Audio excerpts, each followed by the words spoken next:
Europe. Europe 1. Nous sommes en ligne avec Pierre Conessa, qui est spécialiste des questions stratégiques internationales et militaires, pour parler d'un tout autre sujet que du Levothyrox, évidemment. Bonjour Pierre Conessa.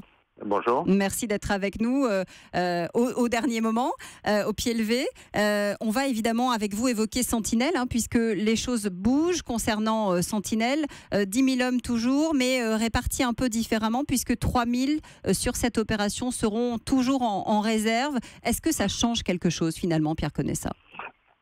Je crois que ça change au moins quelque chose pour les hommes, c'est-à-dire qu'une grande partie de ce dispositif était statique. Là, on envisage de le rendre un peu plus mobile. Et c'est intéressant pour les hommes parce que d'être mobile, on est moins une cible qu'évidemment quand on a des dispositifs statiques de gens qui attendent dans un endroit fixe où ils peuvent être évidemment l'objet d'attentats, comme ils ont d'ailleurs été l'objet ces dernières années. C'est à la fois un système qui a protégé, puis en même temps c'est un système qui a attiré évidemment, qui a constitué des cibles pour les terroristes ces derniers mois. Donc pour les hommes, psychologiquement, c'est extrêmement important d'adapter le dispositif. Adapté parce que c'est vrai qu'on a vu des gens extrêmement fatigués, des cas de suicide aussi parmi les militaires qui font partie de cette opération Sentinelle. Oui, parce que c'est un système, si vous voulez, qui a en quelque sorte constitué une espèce de tromperie pour les hommes qui ont décidé de s'engager dans l'armée. Donc évidemment, pour l'essentiel, défendre le territoire et surtout participer à des opérations extérieures. Être comme ça statique dans un dispositif de garantie française sans être dans des fonctions de police judiciaire. C'est-à-dire, effectivement, ils n'ont pas les mêmes pouvoirs que la police. C'est effectivement épuisant à la longue. Ça fait quand même maintenant plusieurs années que le dispositif est à la limite de la rupture. Emmanuel Macron avait pourtant annoncé que ça allait être revu en profondeur pour gagner en efficacité, s'adapter aussi à l'évolution de la menace. Force est de constater que ça n'est pas véritablement le cas. Ouais, c'est-à-dire qu'il faut penser la chose aussi en fonction d'un dispositif d'ensemble. C'est-à-dire que, effectivement, là, on est sur le problème de la menace dans sa forme intérieure. Mais on est aussi sur un système de défense qui est épuisé parce que les opérations extérieures l'épuisent aussi. C'est-à-dire qu'il faut revoir le dispositif dans sa totalité.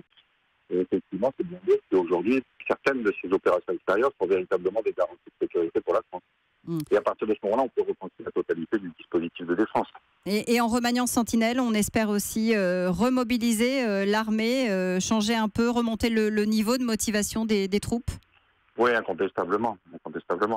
Et effectivement, l'armée a beaucoup fourni, si vous voulez, ces dernières années, à la fois en termes d'opérations extérieures et en termes de dispositifs Sentinelle.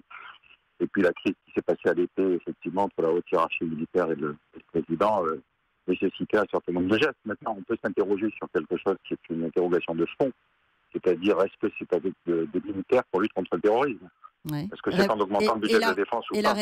Et la réponse, Pierre Conessa, quelle est-elle, selon vous ? La réponse, c'est qu'à mon avis, on lutte contre le terrorisme avec des moyens policiers, des moyens de renseignement, éventuellement des opérations extérieures, mais il faut penser que ces opérations extérieures, si elles ont véritablement un rapport avec le risque terroriste. On est quand même aujourd'hui sur un bilan qui fait 240 morts et 900 blessés en 2 ans.